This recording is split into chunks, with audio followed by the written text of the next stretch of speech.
नमस्कार, मैं हूं आपके साथ राखी लांबा और मेरे साथ मौजूद हैं मेरे दो सहयोगी। आमीन जी हमारे साथ मौजूद हैं और कार्तिक भी हमारे साथ हैं। बात विधानसभा चुनाव के नतीजों पर। 4 राज्यों के विधानसभा चुनाव के नतीजे लगभग आ चुके हैं और एक राज्य ऐसा है जहां कांग्रेस ने बम्पर वोटों के साथ, बम्पर सीटों के साथ, तेलंगाना, जहां पर कांग्रेस की सरकार बनती हुई नजर आ रही है। और सबसे अहम बात यह है कि यहां से जिस सरकार की विदाई हुई है वो अपनी जीत को लेकर काफ़ी ज़्यादा आश्वस्त थे, लेकिन भ्रष्टाचार जैसे मामलों में घिरकर जनता ने अपना मूड बना लिया कि इस बार इस सरकार की विदाई होनी तय है। आमीन जी, आप देखिए तेलंगाना में कितना बड़ा बदलाव इसे कहा जाए। ये बहुत बड़ा बदलाव है। इसी तरह का रिजल्ट जो है मध्य प्रदेश में लोग देख रहे थे, एग्जिट पोल वहाँ पे धराशायी हुआ।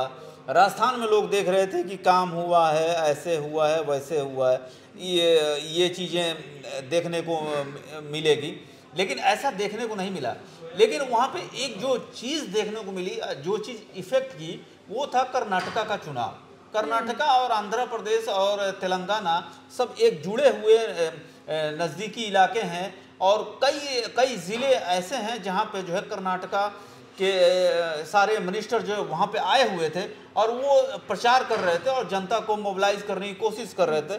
तो उस हिसाब से देखा जाए अगर, तो ये बड़ा ही एक जो है ऐतिहासिक चीज़ देखने को मिल रही थी कि जो है वहाँ पे जो है एक तरह से देखा जाए कि जैसे भ्रष्टाचार वहाँ पे सबसे बड़ा जो है एक मुद्दा था। और इसके साथ साथ मुसलमान या और भी जो जातियाँ हैं, ओबीसी जातियाँ, तो एक तरह एक ही तरह का चुनाव वहाँ पे देखा जाए। वो ये कहा जा रहा था कि एक परिवार के खिलाफ तेलंगाना में इतनी लूट हुई है कि कविता, के चंद्रशेखर राव और केटीआर, ये जो एक ही परिवार है जो वहाँ पे इतना दौलत लूटा है। और कहा जा रहा था कि एक ज़मीन की स्कीम लाई गई जिसका नाम शायद रायता बंधु था या कुछ था, मैं उसे कंफर्म नहीं कर पा रहा हूँ, नाम उसका सही तरीके से नहीं ले पा रहा हूँ। तो उससे जो है करोड़ों अरबों रुपए की ज़मीन घोटाला किया। तो इस हिसाब से कहा जा रहा था कि इस बार जो है इनका जाना तय है। और वही रिजल्ट आया।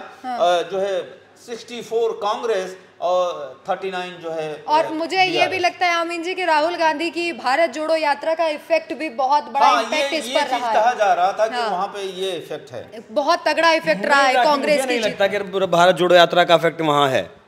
मतलब मुझे ऐसा लगता है, जितना मैंने तेलंगाना को देखा है, तेलंगाना की राजनीति मैंने जितनी देखी है, मुझे बिल्कुल नहीं लगता कि हो सकता है 2-4 सीटों का थोड़ा बहुत वोटर प्रभावित हुआ हो, लेकिन जो मार्जिन से जीत दर्ज कर रही है कांग्रेस तेलंगाना में, वो उसका फर्क नहीं है। वो फर्क है, जैसे अमीन सर ने बताया, कि जो पूरा परिवार है। देखिए, जहां भी आप परिवारवाद की बात करेंगी, वो समाजवादी पार्टी हो, गांधी परिवार हो, या फिर यही केसीआर का परिवार हो, केसीआर तेलंगाना को अलग राज्य बनाने में केसीआर की बहुत अहम भूमिका थी। नहीं, हाँ, नो डाउट, इस बात को सब मानते हैं और सब जानते हैं। इसी वजह से पहली बार तेलंगाना ने उन्हें मुख्यमंत्री बनाया, दूसरी बार उन्हें मुख्यमंत्री बनाया। लेकिन अब वो उन्हें ऐसा लगने लगा जैसे कांग्रेस पार्टी में गांधी परिवार को ऐसे लगता है कि तुम ही इस पूरे पार्टी के सर्वे सर्वा हो।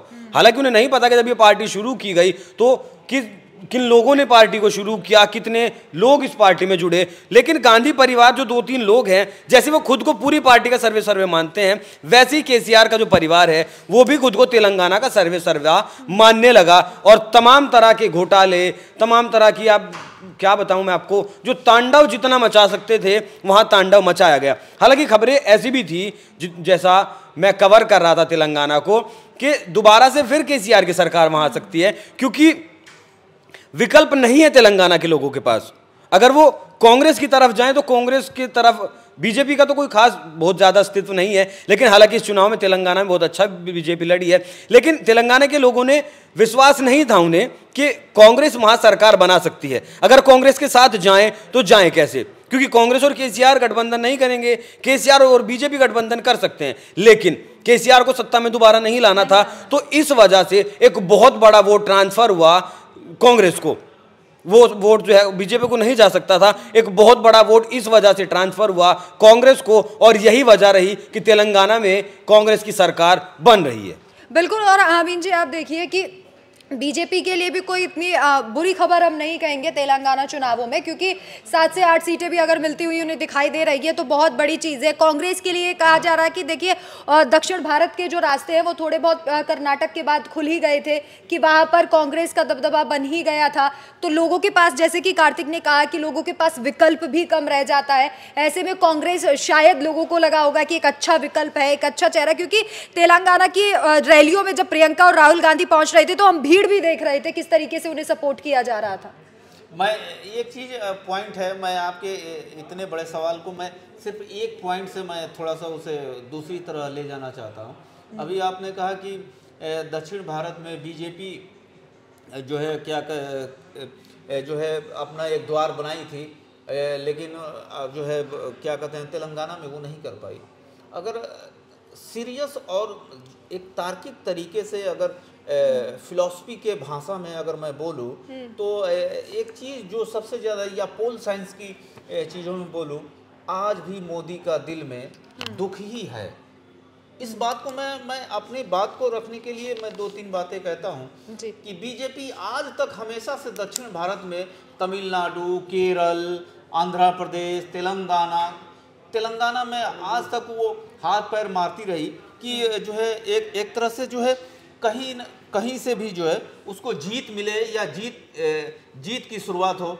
कर्नाटक में येदियुरप्पा की जो भ्रष्टाचार जो देखा गया, जिसकी वजह से जो है अंत में अमित शाह और मोदी ने जिस तरह से उनको हटाया, लेकिन बाद में लगने लगा कि लिंगायत जो है नाराज हैं, तो वो चीज़ है। लेकिन मैं उन सारी चीज़ों को भी अगर मैं छोड़ दूं तो एक चीज़ तो ये रहेगा कि जिस तरह से मोदी और मोदी का ऑरा, या ये कह दिया जाए, मैं कई बार मैं खुद ही एनालिसिस करते हुए ये बात कहता हूं कि मोदी जैसा अभी हिंदुस्तान में कोई बड़ा नेता नहीं है। लेकिन अगर मोदी बीजेपी में और ना विपक्ष में, हाँ नहीं, लेकिन अगर मोदी दिल से सोचते होंगे तो कहते होंगे कि हाँ यार बड़ा नेता नहीं बन पाया। उसका कारण यह है कि अगर उनको बड़ा नेता माना जाए और हिंदुस्तान को सर्वमान्य माना जाए तो अभी भी दक्षिण भारत के वो सारे राज्य खाली रहते हैं। दक्षिण भारत के राज्यों में वो बात तो आपकी ठीक है, लेकिन दक्षिण भारत में येदियुरप्पा के अलावा कोई बड़ा चेहरा नहीं था।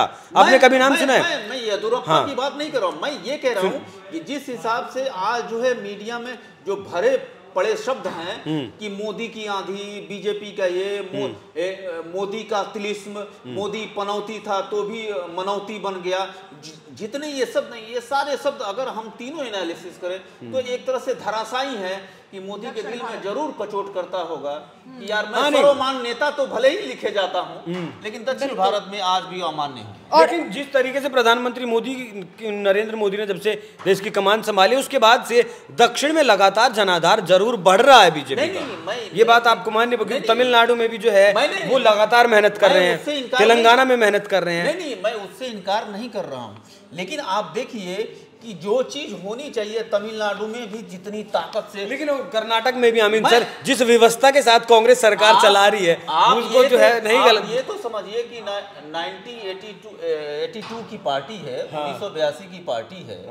आज तक दक्षिण भारत में अटल से लेके अडवाणी जी से लेके आरएसएस से लेके इतना बड़ा संगठन जिसकी तारीफ की जाती है उस संगठन की, कि जहां वो संगठन लग जाए तो बड़े बड़े लोगों को हटा सकता है, लेकिन फिर भी मुझे लगता है उस वक्त इतनी मेहनत नहीं की गई। लेकिन पिछले 9 सालों में जिस तरीके से तस्वीर बदली गई है दक्षिण भारत की, वो कर्नाटक में मेहनत करने की, बिल्कुल देखिए तस्वीर तो बदली गई है, लेकिन हाँ, लेकिन वही चीज हम बार बार दोहरा रहे हैं कि बीजेपी ने खराब प्रदर्शन नहीं कहा जाएगा कि वह खराब प्रदर्शन किया है, लेकिन कांग्रेस ने चौंकाया है, ये जरूर कहा जाएगा कि कांग्रेस का प्रदर्शन वहां काफी अच्छा रहा, उनकी मेहनत वहां पर रंग लाई है। हो सकता है कि कुछ पॉइंट्स शायद इन अन्य 3 राज्यों में छूट गए, जो तेलंगाना में कमाल दिखाया है कांग्रेस ने। कांग्रेस की जीत को ना जो है बीआरएस की हार ज्यादा कहूंगा मैं कांग्रेस की जीत कम कहूंगा, बीआरएस की हार से जो है मैं ज्यादा कहूंगा। मतलब आपके हिसाब से कहना ये है कि कांग्रेस ने कुछ नहीं किया, जनता ने गलती की, बीआरएस को नहीं चाहते थे। नहीं, बीआरएस ने गलती की, जनता नाराज हुई, उसने वो वोट कांग्रेस को ट्रांसफर। बिल्कुल, मैं इस बात पे आपसे एग्री करूं। तो चलिए, सहमति तो इस बात पर बन गई है कि विकल्प के रूप में कांग्रेस को जनता ने जनाधार देकर वहां पर सरकार में ला दिया है। लेकिन आपकी क्या राय है, क्या केसीआर का एग्जिट होना और कांग्रेस का वहां पर एंट्री लेना बहुत अच्छी बात है या फिर नहीं? क्या भ्रष्टाचार के चलते वहां पर बीआरएस की सरकार गिर गई है? हमें कमेंट करके जरूर बताएं। नमस्कार।